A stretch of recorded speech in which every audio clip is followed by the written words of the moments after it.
welcome to the second episode of the Hands On Podcast with Jim and Dan Miller, our good buddy Pat, the Irish Potato, working the switcher booth for us.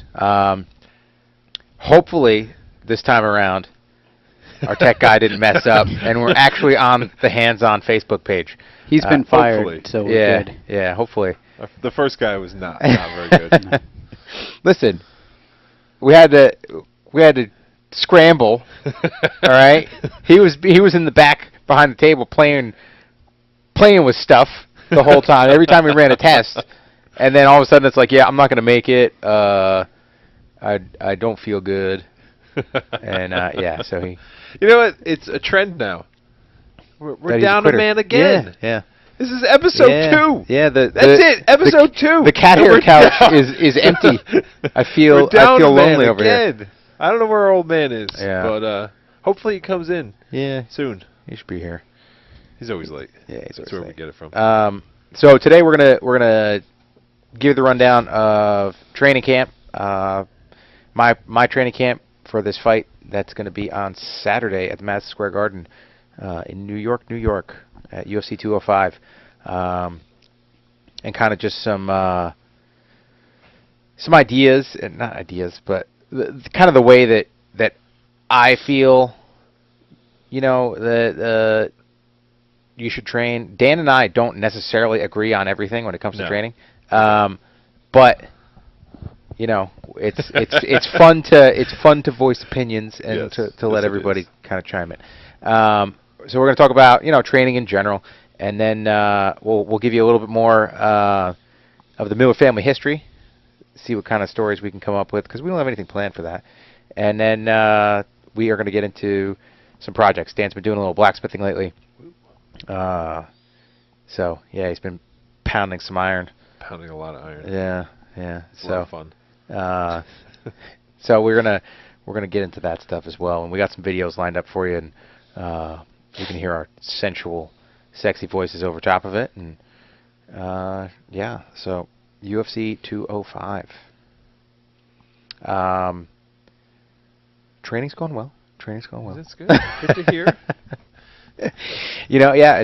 It's been a little while since I've had this type of momentum. Not necessarily even in like outcome of fights, but in training. It's been difficult over the years to go through a training camp and stay in the gym. And fortunately, I've been able to do that after the last 2 fights.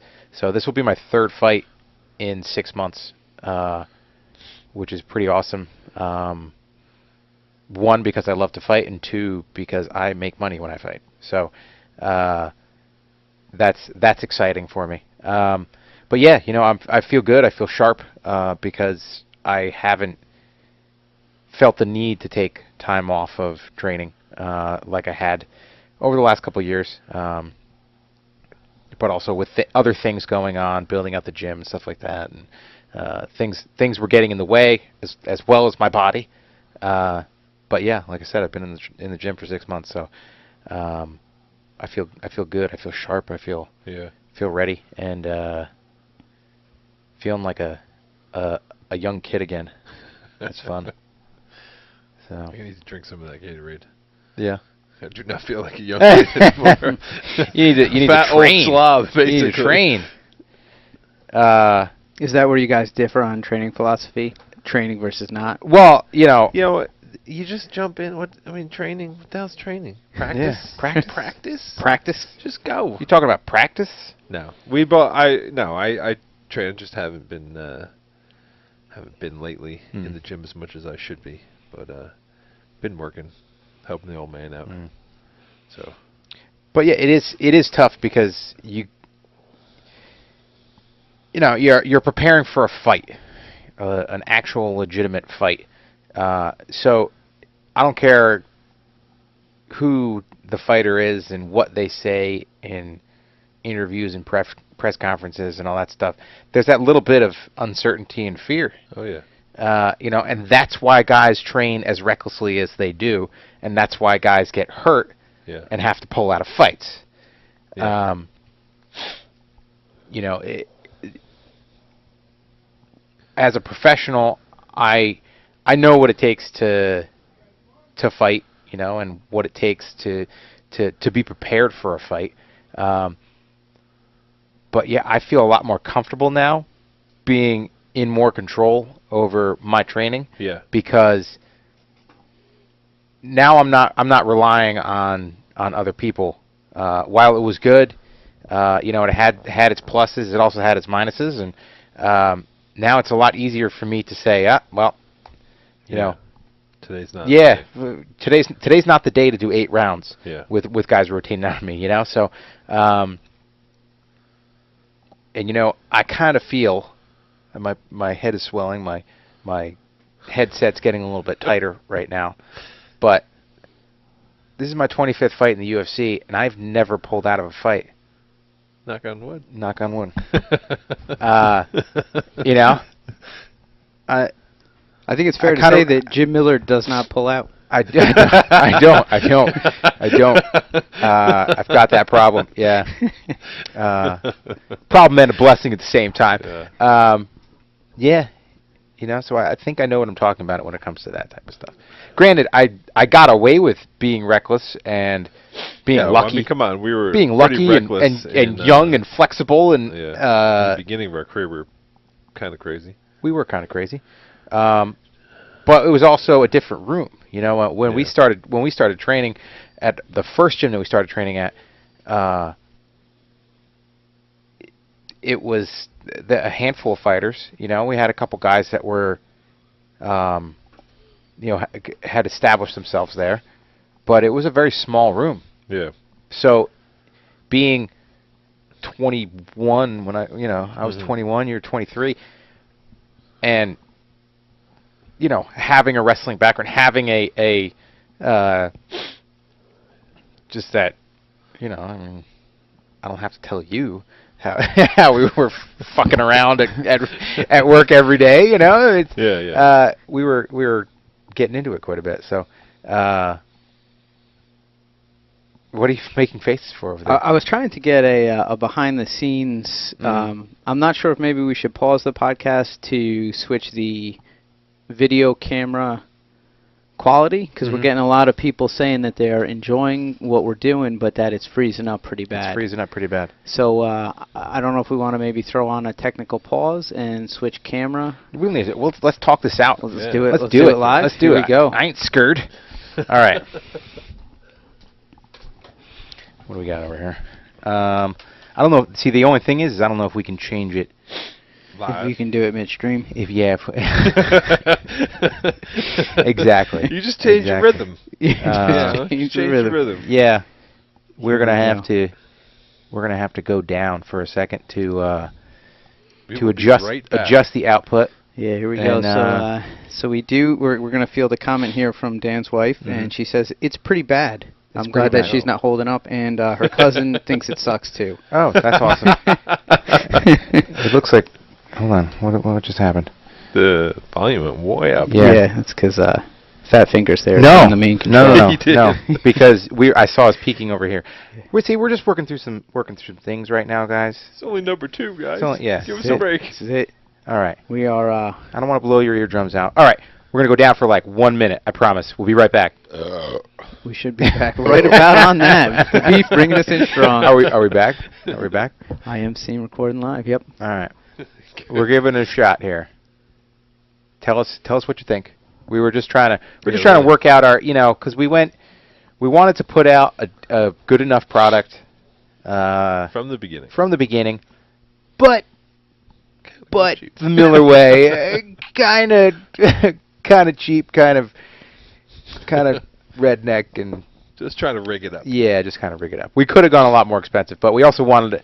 We don't have a studio. This is the lounge in the gym, and yeah, that's what we have. Yeah. That's what we have to work with. So we need something that we could break down. So getting all of our God, Bobby cameras and would stuff be in like that. here boiling pasta on top of our yeah, computers. yeah, mixing his pasta because he likes different textures of pasta. But yeah, where were we? Somewhere about training. We didn't even get into like I said I had a good training camp, Yeah. and that was about it. Yeah, we talked about you never pulling out, and then Yeah. we had some issues. Yeah. So yeah, I don't pull out. Never. Nope. Never. So I'll take a step back and I'll come back to training for this fight in particular. You know, it's been doing a lot of pad work, trying to sharpen up and be I don't know, take my mind out of it inside the octagon. Yeah. You know, and do enough and you know, because Thiago is a dangerous striker. So Yes. I'm ready. I'm ready to defend leg kicks. And in that defense, I'm probably going to eat a couple, and I'm also ready for that Yeah. because that's the way you have to look at it. Yeah. I look at it like a swimmer getting wet. It's going to hurt when I go in there, Oh, and yeah. that's just the way that it is. But yeah, that's pretty much the camp has been a little bit more focused on pad work and trying to feel good every day. Yeah. You know, never going too deep that it totally affects a couple other days and you know, the rest of your week, 2-3 days you're banged up, can't move, can't drill, can't do that. That was a mistake we made a lot. Yeah. Not so much early in our career, kind of mid-career. Yeah. When Yes. you were getting a little older, a little beat up from fights, and it would be one hard day after the next, and it was like by the end of the week you couldn't move. Yeah. And then you restarted the whole thing over again, and it was like by that next hard day, we did a hard Wednesday, a hard Friday, and a hard Sunday. And by rolling around next Wednesday, it was like, fuck, Yeah. you can't, you know, just to, you know, and then it's like you're right back into it. And yes, it made you, kind of forced you into being in shape, and it forced you into those, you know, into situations where it was like, okay, you know, you're tired and you got used to that feeling, but that was you know, also personally, a problem. personally, I have pulled out of fights, and Yeah. Sorry. there was a lot of, you know, it was just from being beat down. Yeah. And then, you know, those injuries come on. You never have that day to recover. You never Yeah. have those 2-3 days to recover. And kind of started to figure that at the end of my career, but then Yeah. you know, bigger injuries happen. And Do you think that there's a component, though, early in your career you need to build that confidence? I mean, you guys have done it so many times. You know what you can do in there, but your first couple fights... I don't think you can build toughness. That's the problem. You know, you either are going to be able to take a punch or not so much take a punch, so much as the ability to just be like, okay, you got hit and you're going to, you know, keep coming forward or just continue on. Some guys, when they get hit, they kind of shut down. Mm-hmm. And I don't think you can teach that. I do think that if it's there and you go hard in the beginning, you're going to force it out of guys and make some guys quit before they really should. Yeah. You know, they might... I think it's like you jumping into that deep end as, you know, a beginner fighter. I don't think it's a good idea. No. Like we can safely test your mettle. Yeah. You know, we can take you, load up a bar with 135 pounds, crank the treadmill up, and run you through a hurricane, and make you puke and make you never want to do it again. Get your heart rate through the roof, all the while never having a punch thrown at you. Yeah. You know, there was one time where we did a drill where at the end of practice, we did sprints down and back, and then you'd spin around 10 times, and then someone would throw punches at you. And oh well, you know, it's to try to get you to be aware. Yeah. When you feel like shit. What happens if you get rocked? Yeah. You know, it's the feeling of being rocked. You know, and like while you're doing it, it's like, well, coach said to do it. Yeah. But you think back on it, it's like, man, like because you look at some of the other guys, you look at, you know, these guys that are experiencing, you know, post concussion syndrome and stuff like Yeah. that. And it's all it takes is that one, and it's not those big shots that they're finding out. It's those small, you know, repetitive shots, and the small shots where you do continue that day of training, or you do train the next day, and then you take 2 shots 2 days in a row. You know, it's not those knockouts that are giving guys problems. It always kind of ticks me off too, as you see coaches. They're supposed to be taking care of their fighters, and if they get knocked down and they get hurt in a round, it's like, oh, get back out there, get back on the horse. Yeah. That's like the worst thing you can do, is send somebody back out there. You know, in a fight it's completely different, Yeah. but in the room you're just trying to build up the ability to fight for 15 minutes hard, as hard as you can. You're not trying to fight every day. Yeah. And it's just ridiculous to me to see that. Yeah, there's a difference. Like the way I look at it is, you know, it's you take the shots to the head, and that's injury. Even if it doesn't hurt, that's injury. Yeah. Where nut shots, eye pokes, rolling your ankle, stuff like that, that's just being hurt. And refs don't always see nut shots. Yeah. You know, refs don't always see eye pokes. Or maybe you get poked in the eye, but it was a punch. Yeah. You know, it still sucks just as bad in Yeah. most cases.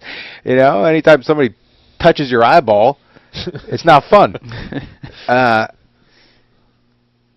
So I make an effort to deal with those things, you know, and like, yeah, granted I wear a tie cup now, so it's, unless it gets like pulled off like happened to what's his face, Smiling Sam, and it, you know, where everything gets shifted out, that sucks. But yeah, the direct blows are pretty good now with the metal cup. So, but how's our video doing? Better? Worse? It's better. It looks like it's still freezing up a little bit, and it might be the quality of the cameras coming into the switcher, because I see the switcher starting to freeze a little bit. Yeah. But well, we'll be idea. posting a quality video. Yeah. We'll get posted out to iTunes, and you know, we're gonna have our own app and stuff like that for it, and all that stuff, all that podcasting stuff. And yeah, this is just to kind of give people an opportunity to interact with us a little bit. So let's take it. Do we have any questions? we do. We got a couple. Yeah. I'm going to roll this back. Mark Lowe said, hey, Jim, what are your thoughts on Cowboy Cerrone fighting top 10 welterweight Gastelum this week and already calling out Damian Maia for the fight on December 30th? The guy's a shoo-in to replace Chuck Norris. Definitely. You know, he's looking fantastic up at 70s. Yeah. You know, it's one of those things, you have that sweet spot.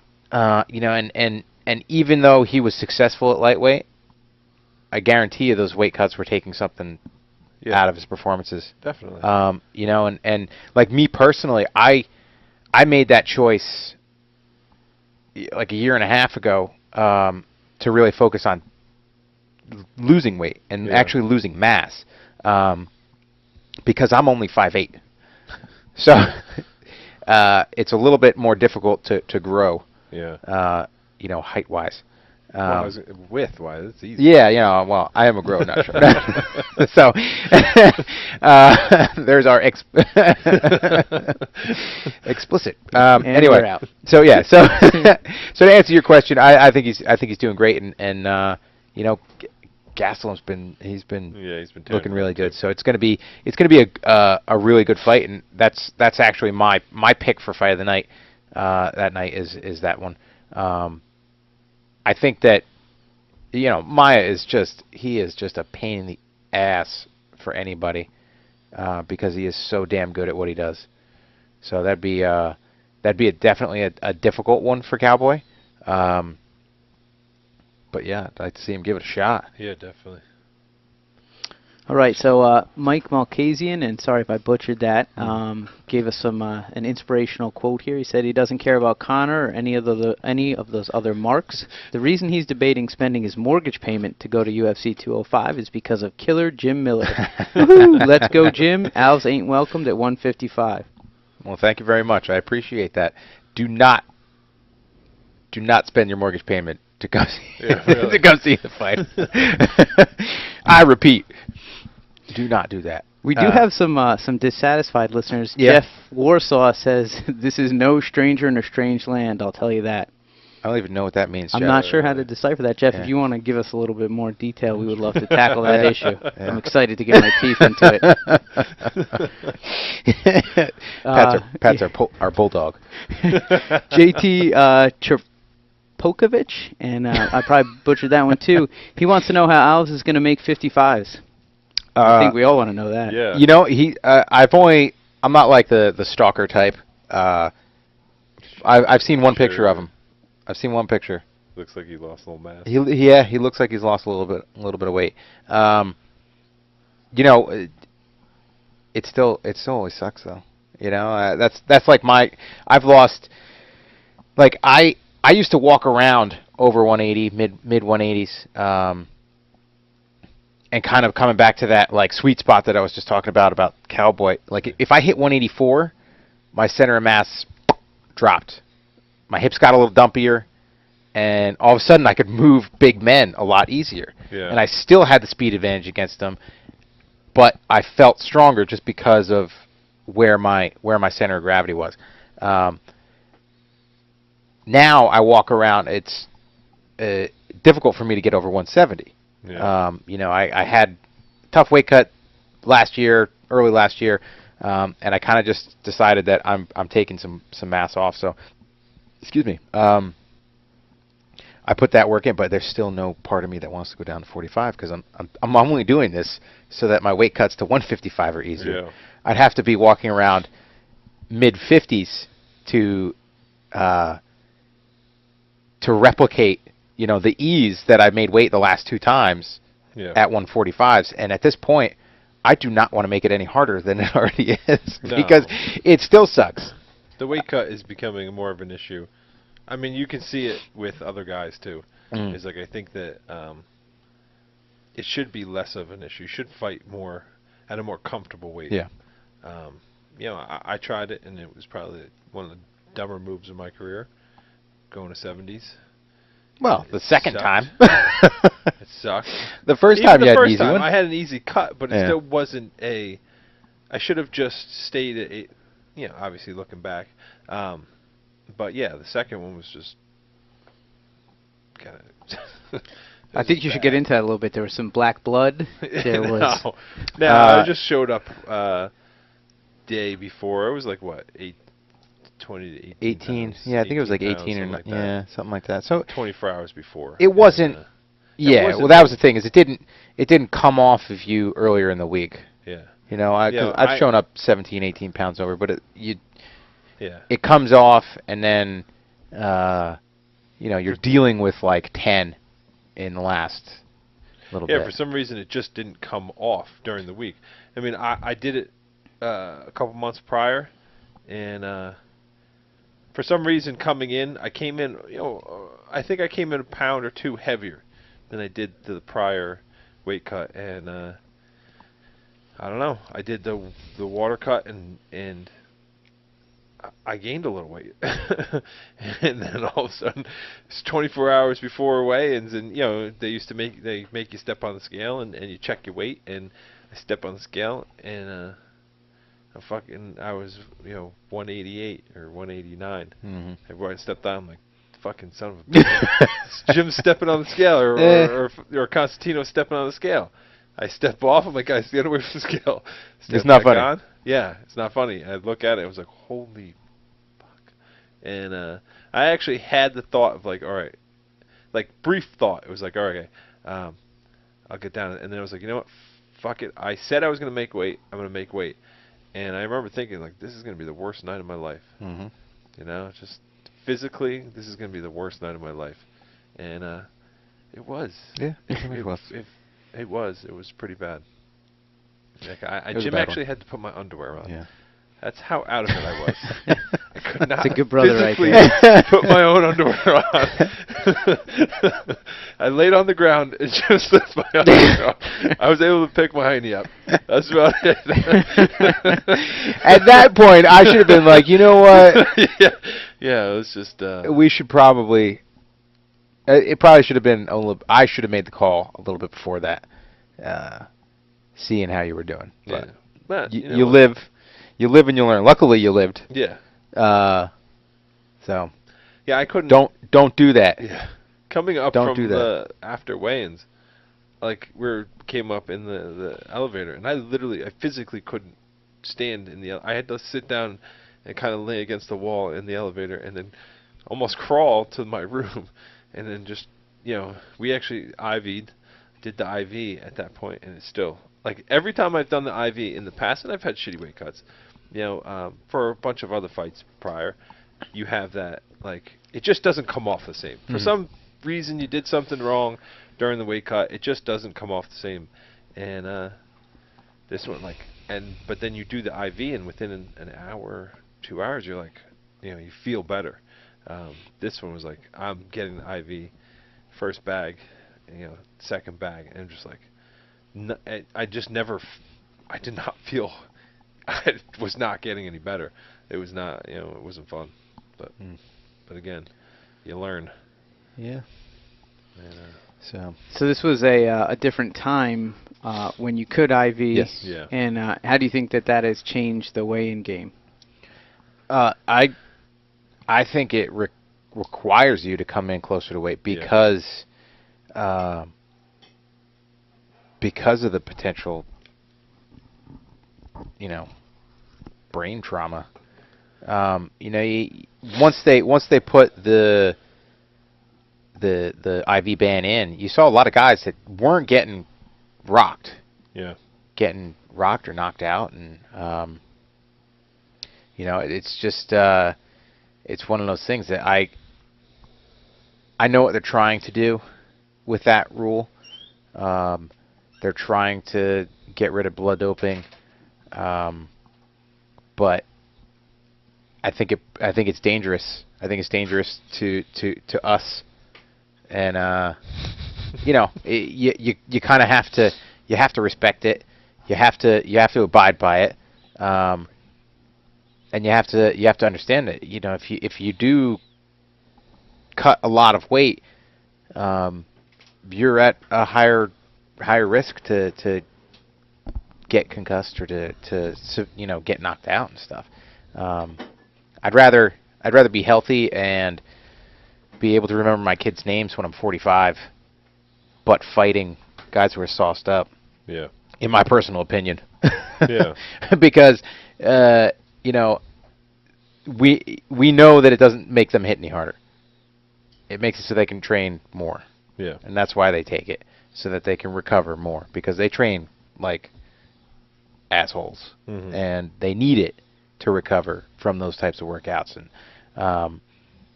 is that an advantage? Yes, it's an advantage, but it doesn't make you hit harder. And for somebody that's not taking anything, it's not as dangerous. Yeah, I find it much more dangerous to not be able to IV than if my opponents were on every drug under the sun. No, yeah. Yeah. Oh, look who it is. And you know what? I pointed over there. He pointed over so you could grab him a beer. Yeah, I asked for a beer, and he gets himself a beer, and he sits down. Fine. One-way bastard. I'm dry over here. Oh. What do you want? No. You guys are Get the assholes. heck out of here. Go back in the Here I am, drinking 1 3/4 gallons No. deep. 1 3/4 gallons. Good. Hey, we got Almost there. another question, question? from Randall. He wants to know if you have any comments on a possible Quarters? fighters union with after career health care / pensions. I think that is the idea. That's what we want. Well, that's at least personally, that's what I want out of it. It's one of the hardest parts about being a fighter, because you in order to compete at this level, there are guys that have certain jobs that allows them to train like they need to. Stipe being one of them. Yeah. But most jobs, you can't keep the job and train like you need to. to compete. Even though I just said that we weren't training, like maniacs like we used to, you still need to put in the work. You still need to put in the time, and get those reps in, get your lifting and get your cardio in. And you're talking about from striking arts to wrestling to ground arts, and do all this stuff. So you take away benefits and all that stuff, and potential for health care. We have injury insurance, but there are still people out there that think that it's actually health insurance, and it's not. No. There's like a $5,000 deductible. It's if you explode your face. Yeah. If you're training and your knee goes backwards or something like that, would be the only time you would actually use it. And it's only during. I believe it's while on contract now, because it seems like there are a couple other guys that used it. But yeah, it's like a catastrophic injury insurance. Yeah. But yeah, I would love to see some type of pension, some type of benefits plan. That'd be the biggest thing, I think, in my opinion, just to help guys after their career. It's a very unforgiving sport. It's awesome, but it takes a lot out of you at the same time. Hey, Randall's got a pretty good follow-up question here, too. Yep. He wants to know more about the Celebration beer we have on ice. The Celebration beer on ice? We were too lazy. Not really too lazy, but too busy. You were too lazy. I was too lazy, yeah. Yeah. You weren't too lazy. Yeah, no. Yeah. To throw, you weren't too lazy to throw some peppercorns in a fucking batch of beer, you dummy. Yeah, okay. Guess what, clown? I'll be pounding on your friggin'. I'll be in your basement tomorrow morning at friggin' 4 o'clock. You're not be pounding on anything in my basement. Throwing shit around and waking your ass up. Yeah. No, yeah, nothing in particular. Yeah, I was able to partake in some Oktoberfest because they had them out in August. Yeah. So, yeah, nothing in particular. Just I usually fight. We go out to dinner. I have a beer and a bacon cheeseburger, maybe some buffalo wings if my lip is not mangled, and sometimes I suffer through it. Yeah. And yeah, that's about it. That is one of the worst ones. Is after a fight, if your lip gets busted up or your mouth gets busted up, because one of the best things ever is after a fight, you're just eating some buffalo wings. Yeah. And your mouth gets busted up, and then you're burning. I'm confident, and I'm going to speak for every single fighter that's ever fought, that buffalo wings after a fight is probably the best thing ever. Yeah. You got me. I'm pretty confident when I say that you guys love buffalo wings with a love so pure that I envy it. I want that in my life. I don't think there's anyone who loves buffalo wings. My kids are jealous. That and corned beef. My kids are jealous. Corned beef. All right. Let's take one more, and then we'll get into some smithing, right? Yeah. Let's see. Yeah, Brett Kaplan wants to know what you plan on doing to Tiago on Saturday night. I plan on beating him, man. I'm not the type that goes in with the game plan, honestly. I'm not good at that. Pat is a blue belt, and if you told me to do a certain thing to Pat, I probably couldn't do it to him. Like, you couldn't choke him, that's for sure. No, I could definitely choke him. Yeah, not the rear naked choke. You can't get the rear naked choke. I choked him with one arm. I don't remember that. Yeah, you wouldn't. But I'm not a game planner. Where I'm good, where I'm my best, is just kind of going out and doing stuff and and kind of just hopping on opportunities. So however the fight goes. That's... Didn't Marissa choke him with one arm, too? Probably. Lots of people choke me. Yeah. I think the best was Brooke. Brooke is how old? 14? Yeah, she's 15. 15, and how much does she weigh? 112. maybe 112 pounds, and she had me in an armbar that was so good that if I didn't tap, she would have broken my arm. It was a screamer. I got out on the first one. I was able to hitchhike her out, and she's got great jiu-jitsu. I don't care what anybody says. And she wrapped her leg around my head. I went to hitchhike her. It didn't go. I tried to go back, and she cranked it on. So I'm not ashamed of that. Her jiu-jitsu is significantly better than mine. She's an orange belt because she's too young, but I say she's at least a brown belt once she turns 16. Yeah. We got one more question we have to take. It's from Sean Francis, and he wants to know, what are some of your favorite 80s ballads that get you through those tough workouts? Everything he stole from his old man. I feel like that's a plant question. That is just too good. It is. There's thank too you, many. There is. Yes. Thank you, Sean. It doesn't matter what channel on iTunes I put on. Aerosmith, I Don't Want to Miss a Thing comes on. Now, like, granted, that's not an 80s song, but Foreigner, I Want to Know What Love Is, that one always comes on. The one we used to work out at Martin Rooney's up in Parisi's. Oh, literally every single Kiss came on every single time we. I PR'd. Every single time. I was Made for Love and you came on, I'd PR. He would PR and then dance. Yep. And sing. Listen, there's nothing wrong with it. No, I'm not saying there's anything wrong with it. I'm just stating a fact. Fan of Foreigner, Journey, Hall & Oates. Yeah. Lionel Richie. Oh, yeah. Oh, yeah. All right. All right, so we're going to jump on a little bit. We're going to transition into a little bit of actually like hands-on stuff, and that's kind of it's kind of where we came up with the name. Very, very creative and intuitive on our part. You know, we do stuff. You know, our dad, he always sat around and you know, we were bored as kids. They do My stuff. dad didn't really ever do anything. What the hell does do stuff mean? What do you think it means? So you know, we have our projects. You know, if you're tuning into this, you probably have seen some interviews and stuff like that here and there that we get into things and stuff out. And Dan, as of lately, has the bastard. What kind of stuff do you do? The bastard secretly got a forge and an anvil, and apparently like an 1,800-pound anvil. No, by the size of it. It's only 500 pounds. It's only 400. It's 440 pounds. Yeah. He just like secretly gets it. You know, doesn't tell me at all. I told you. No, you told me like, after the fact. I'm going to try to get some blacksmith stuff. See, yeah. So anyway, he's been blacksmithing a little bit. I've been wanting to do this for a long time, and you know, it was like, all right, whatever. You know, I guess now's the time. You know, I found the anvil on Craigslist, and you know, everything I've read is like, you know, go as big as, you know, go bigger. Basically, find an anvil you want, and then go one step bigger.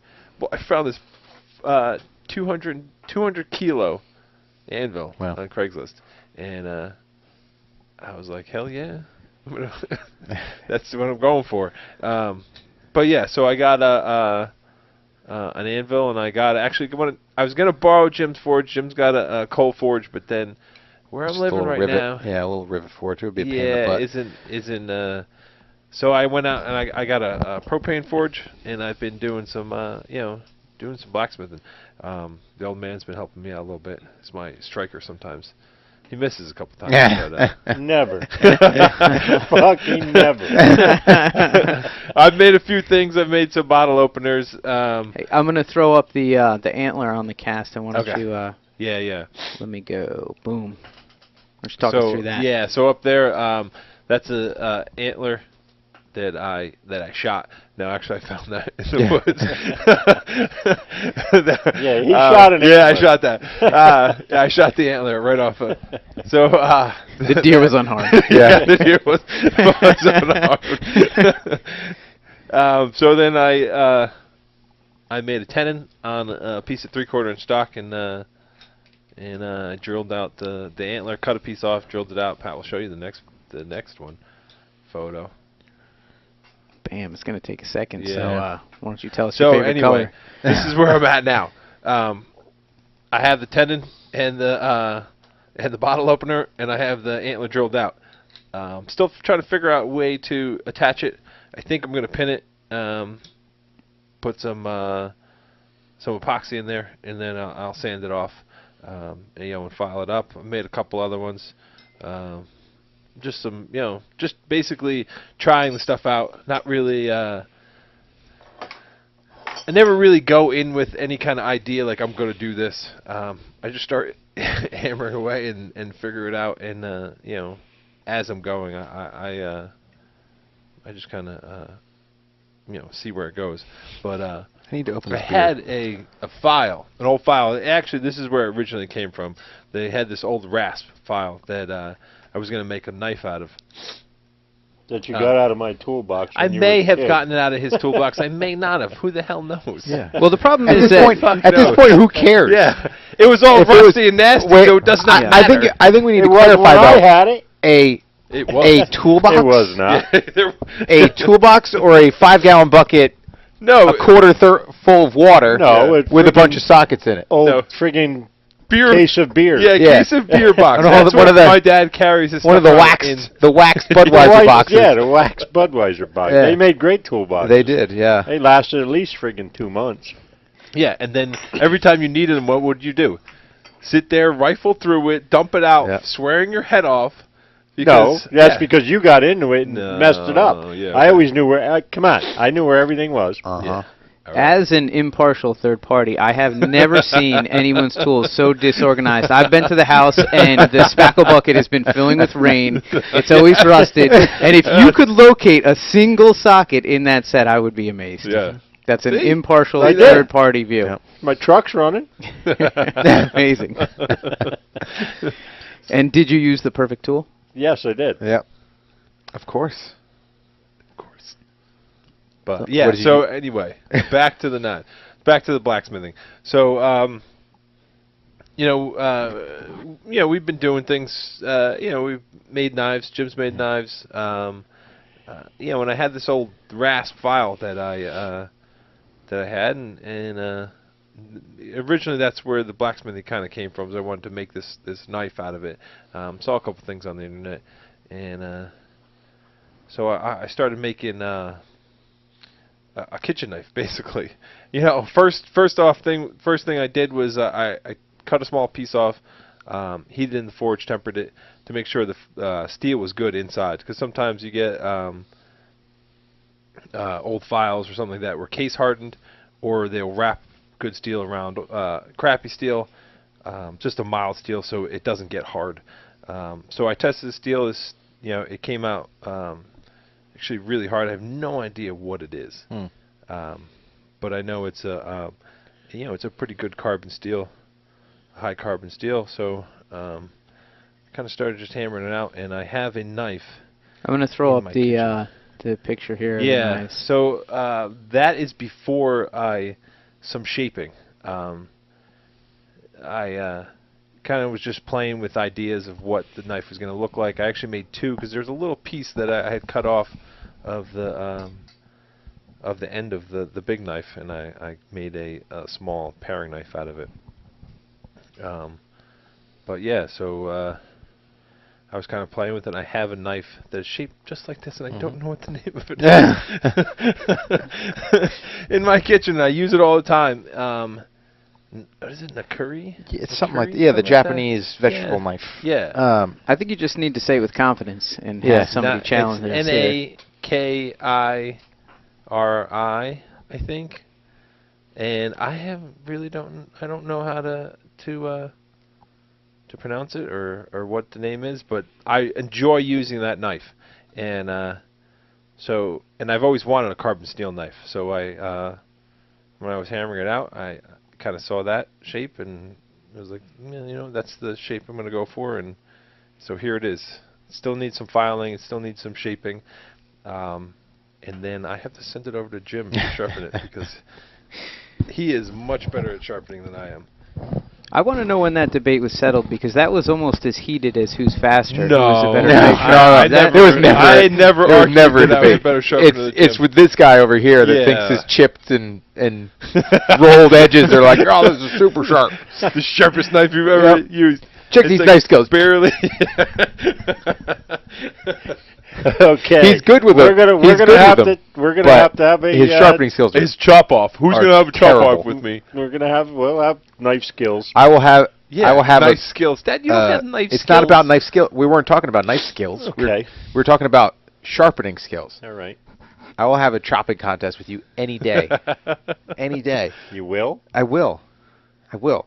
Dad, I shaved my arm in the parking lot of physical therapy with my knife because I had shaved my other arm the day before. And then I showed up and I was like, shit, I can't go in there like this. So I sat in the parking lot. And I took my razor sharp knife and I shaved my other arm. Your knives aren't even close, Dad. It's not even a debate. You can't debate this. You can't. Yeah, you can chop garlic. This is like a little chopper. He's like, but Ronco. Yeah, it's Ronco. It's my super sharp Ronco knife set. Did you get the rotisserie with that one? What do you mean? Chop. We can slice too. You want to have a slicing contest? Slicing. Get the heck out of here. Get out of here. So anyway, there's a video of kind of just hammering the knife out. Pat looks troubled. Yeah, he does look troubled. Uh-oh. Yeah, I am troubled. It looks like we are Valerian Steel is what somebody wrote in. Valerian Steel is hysterical. Regardless, it looks like the everything's frozen. All the video on the switcher is frozen solid. It has been for a little while. Oh, that's awesome. Yep. You need to speak up, bro. Yeah, I was hoping it would fix itself, and it didn't work. Just shake it a little bit. Yeah, come on, clap it twice. Well, if the video is frozen, there's no sense in showing the video. Yeah, I mean, I guess technically, if it's still recording. Well, that's still not that bad. You got a hell of a lot more fucking up to do than to catch up to the last. I am on the correct page. So, oh my goodness. Yeah. Oh my goodness. We're doing pretty good right out of the gate. Listen, honest mistake. Honest mistake. You guys didn't get here until like 8:30. That's not true. 8:25. 8:15. Nothing. Either way. Bring me in. You're on. Are we up? We are recording. Are we back up? We broke the internet. We broke the internet. Dan popped a bottle of bubbly on his hiney and splashed it around and broke the internet. You gotta do what you gotta do. And our tech guy this week is not as good as our tech guy last week. That is something we were discussing well off air, and I'm in agreement that I think Jim did a better job last week. I think we might have to get rid of our tech guy. Yeah. We're gonna bring everything in house. Yeah, it's just I think we should. He's like, I still didn't hit record. No, we should put it to the people that don't follow Jim's personal page. Oh yeah, there you go. Did you enjoy this week's show better than last week's show that you couldn't see at all? Yeah, Which one would you vote for? They probably like mine better. Yeah, because they could watch it later on the Hans On. Welcome to the Hans On broadcast. Big summer blowout. Yeah. So. We're going to show you a short clip of some short clip. Yeah, and then we'll get over that. We'll get into a little story time. Now listen, when you see the clip, my backyard is a little redneck. Mm-hmm. It's a little redneck. A little bit. But no, it's just the way we are. White trash. Hickbilly. Yeah, it's kind of white trash. Hillbilly. But Hickbilly. What do you mean hickbilly? You stop making stuff up. Well, you're not a hill. You're not in the hills. Hills. So we're in the Hicks? Yeah, the Hicks. You're just a hick. Here we go. Talk us through this. All right, so this was making the knife. This is kind of shaping the handle. Really, there's not much to talk about other than here I'm just I'm kind of drawing the handle out, bringing it down, and then trying to keep it at an even thickness. So you can see me. I'm hitting it down, taking it down to, I think I took it down to around 3/4 of an inch in width, and then you'll see me turn it back over because as you're squishing the steel that way, it makes it fatter on that side. I don't really know how to explain it, but so you'll see me hit it down. We've all played with Play-Doh before. Yes. So then I'll hit it back the other way to keep it kind of consistent, even. This is just rough. this is still in the beginning, so it's very rough. But yeah, it's a lot of fun, and I actually really enjoy it. I'm having a lot of fun with it, and I hope to continue doing it a lot. And I'm extremely happy that I was the first one to do it. Yeah, that's bullshit. Jim has had a forge in his garage for for way too long. Yeah, way too long, and has not used it. So yeah, I'm glad that I got the Stole chance to do it. It's steal nothing. I was talking to you about it before, and then you just went up stole all the pliers. Yeah, I did steal all your all his tongs, so you can't do it anyway. You know who stole my tongs is my son. Did he? I found them 18 times. You find them like strewn about the lawn. That's pretty cool. What the hell? Fucking Jonathan Alvarez. And you only have one grabbing them. Yeah. Not three little bastards. I think that's a perfect lead-in for Miller family history. Family history. Yeah. So, we'll get into kind of back to kind of where we came from as a family. Not that we didn't have things, not that we didn't have a lot of. We weren't like poor, but everything that we had. Oh, thanks. Yeah. It's not a knock on you, Dad, at all. The fact that you're a douche is a knock on you. Yeah, you're a complete douchebag. But that's not a knock on me. That's a very admirable personal trait. That somebody's got to make that sacrifice through the years. No, it's not a knock on you because you gave us a lot and you allowed us to do a lot of things. Go ahead. What was I saying? Have you ever like worked with him? Have I ever? Like, are you serious? Worked with him. Allowed. And I have been worked with me doing what? What kind of work are you talking? Oh, I don't know, fixing cars, stuff like that. See, what do you mean? Are you asking him? I'm not. You're asking a guy who broke every fucking car he ever had. Did I work with him? Listen, well, I'd be like, that was a trait that you passed down, and I that was something that I every car that I ever drove, I was like, yeah, fuck it. Yeah, fuck it. And Pat can attest to that. Yeah, I've been. We'll go back to that. Last week we talked about a truck with a wooden bed. That it was an awesome gift. Yet my father gave it to me as a gift. Believe me, it was fucking awesome. Getting a 1986 Toyota truck with a wooden bed. Kind of sounds like crap, but I thoroughly enjoyed that truck. It did have a plow on the front of it, too. It did have a plow, which was completely rusted through. You couldn't use it as a plow. It was a battering ram. Yeah. So I used the plow that's the thing. As a battering ram. If he had a brand new F-250, what did he do the first week he had that truck, Pat? You guys were on some golf course doing who knows what. So it doesn't matter. First of all, I don't know why you got to you guys this. I was not driving. Yeah. And, well, you came out the back way, and there's a gate there. So what'd you do? Well, let's ram through the gate. Nope. Now, if it was a brand new F-250, it would have run right through that fucking thing. He would have ran through the gate. He had to hit it 4 or 5 times. The gate was taken out with the Toyota. And I did pass that down. So I got a brand new 1984 Ford pickup. First day on the job. Kid was making fun of me that worked with me. He had a Scout because it wasn't 4-wheel drive. And there was a huge pile of gravel in the freaking cul-de-sac. So he's like, let's see if your truck can go over that. I said, well, you go first in the Scout. So he goes in the Scout and he gets stuck on the top. So he's like, oh, now I'm teetering on the top.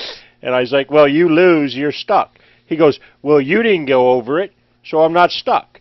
So I went over, grabbed the straw bale that was covering the retention pond, strapped it to the front of the truck, got going down doing about 30, up the stone pile and rammed him in the ass, knocked him off in front of it, backed the truck up, 100 feet, hit second gear and hit the pile, got airborne over the top, and I beat him. And the truck was a day old. A freaking day old. So that's why he never got a new truck, because I knew what he would do with sure. There's an ass is ramming why. joke that we missed. Just gonna let it lie. There's boxes that we have to check for iTunes that we don't want to. So Damn it. yeah. So anyway, we that was a great gift, and it was awesome. But I'm glad you got cars, and then I got the ones that you got beat up. Yeah, you got the ones that I crashed and burned up, but hey, at least you got Michael's something. amigo. Yeah. I got the shadow after Michael. But anyway, so we'll go on. I did get a new truck later on in life. I was working with my dad and got a new truck. 2 weeks A week- later. Yeah, it was like 2 weeks later. I put a giant dent in the side. 'Cause I don't we were- even think it was a full 2 weeks. No, I think it was like a week. Yeah. I was literally a week, and we went off road, and I tried to get around this gate, and I put a huge dent in the back of the bed. Motherfucker. And then he dodged an animal when he ripped the freaking front tire off. I swerved to avoid hitting Yes, a freaking that is what a happened. raccoon. Yes. Yeah, That is drunk on your exactly ass. what- no, Yeah. no, No. not a chance. We are hunters, avid outdoorsmen, and we respect nature. Yeah. And what Dan did was he saved some nature I that did. night. I Yeah. saved that He's a raccoon. hero. Sure. Because Daniel, later you're a hero. on, I was going to shoot him, but Yeah. I saved him at that point. I wasn't going to run him over. That's not fair chase. Nope. So I swerved and I took two tires out. But anyway, So Back to the moral of the story is that Dan Miller breaks things. yeah, I did. Yeah. It's a That's a lot of hashtag things. on what is it? Beefalo breaks things. There's a pretty popular hashtag on Instagram. If you need something broken, Dan Miller's your man. Especially if it's new. And Yeah. nice. Okay, now Doesn't back last to very did long. he ever work with me? Why? Yeah. Well, what's the problem with working Yeah, with let's me? go back to Because you always like working on I don't even know what car. Yeah, that's not the kind of stuff I was talking about. I know. He gives it Well, I'm to saying like he he allowed Okay. us to, he allowed us not- to work on stuff. working Like, on Dad, a boat? not allow you Dad, to do anything. working Dad, on a boat? Dad, I can Yeah. get my hand in there, Dad. Dad. No, but later on in life, Dad, anytime we worked on anything, it was like, oh, we got to fix our car. He would jump in. He's just like Pat. He would jump in and butt you. That's because we know what the fuck we're doing. Yeah. Are you Because serious? Dan These Miller guys- breaks things. Hey, these Hashtag. guys. Let's go back to my these first guys, point. when they do it, they look like two monkeys trying to fuck a Are you? football. Are Yeah. you fucking serious? Yeah. Are you fucking serious? There's been a lot of so- facts dropped All right. on the podcast in the Yeah. last 15 minutes. He's definitely earned his way back to the soundproof box. Yeah. All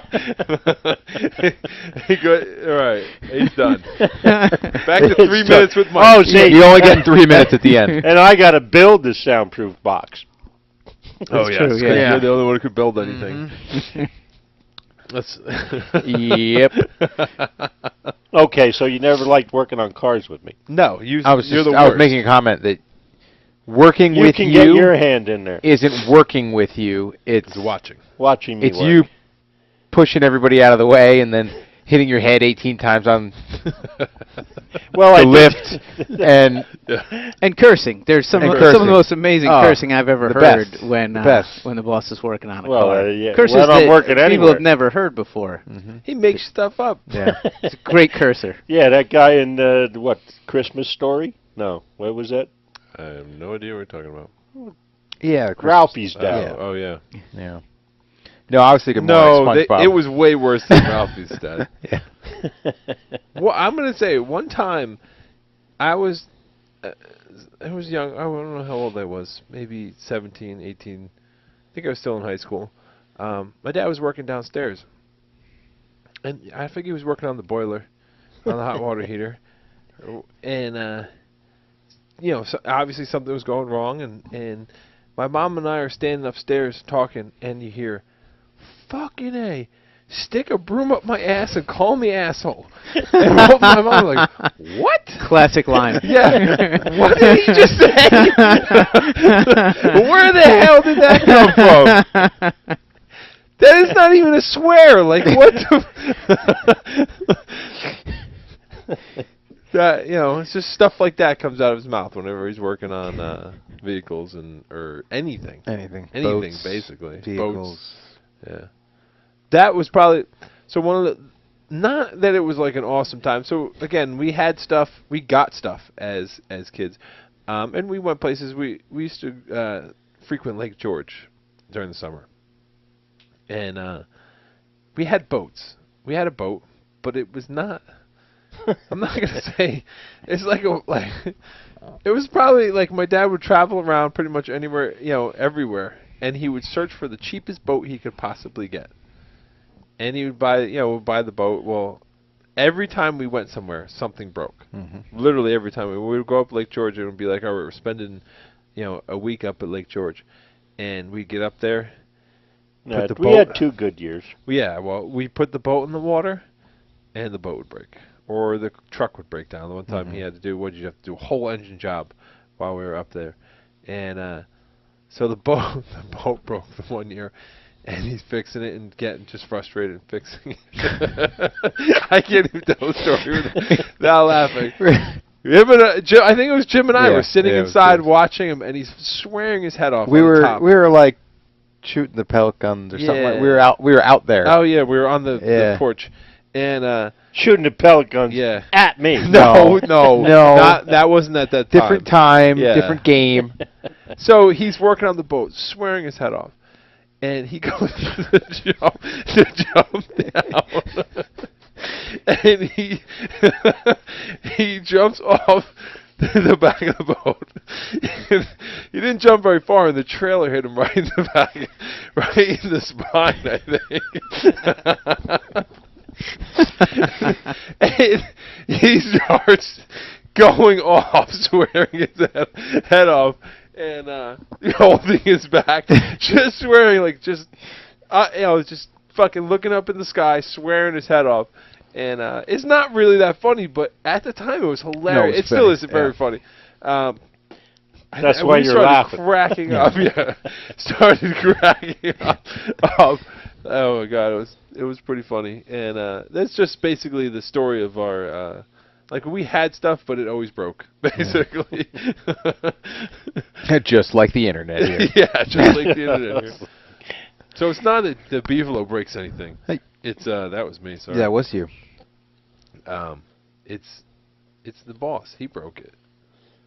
He broke the internet here. Yeah. He broke everything else. But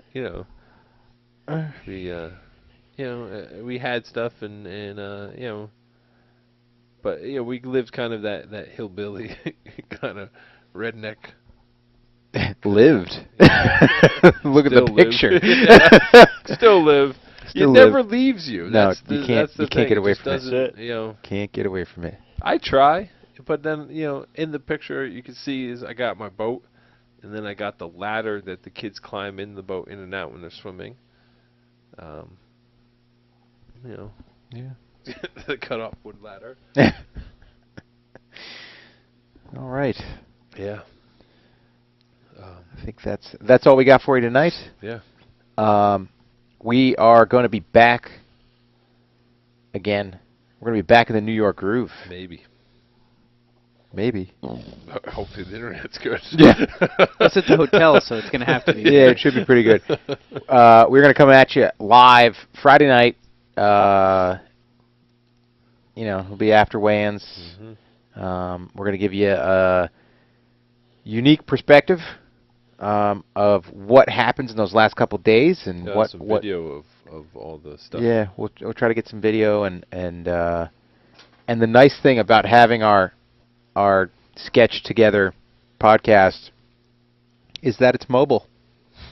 So we'll be able to bring it into the city and do one on Friday night, Yeah. and then What hotel you in? I can't remember. I'm not Can't tell saying it on air. It's God, secret, no, I don't Dad. even remember. Why? Because we're going to set up in the lobby, right? No, not on this one. Why What, you scared? No. No. And so the mobility, we're going to use it this Friday. We're going to be You mean we're doing this Coming- in your hotel room? yes. Oh my goodness! So we're going to be coming at you from the hotel room. Holy! Probably wait not. till you see Probably- Friday night. Probably show. not the old man. It's going to be just like Yeah. 1984. Yeah. Yep. and then we'll be able to go mobile here and we're gonna do some shows from inside the cage, Yeah, and we may or may not be wearing pants, maybe. Singlets. singlets. Yeah. So, yeah, stick with us and tune in on Friday night, 9 o'clock Eastern Time, and we'll be coming at you live from New York City on the eve of UFC 205. I'm so excited. Thank Very you from excited. everybody here, Jim, Dan Miller, Pat, Oh, the man. old crazy guy. Mambo over there. Thank you for tuning in. Thank you for tuning in to the Hands On Podcast. We'll catch you on Friday. Have a good night.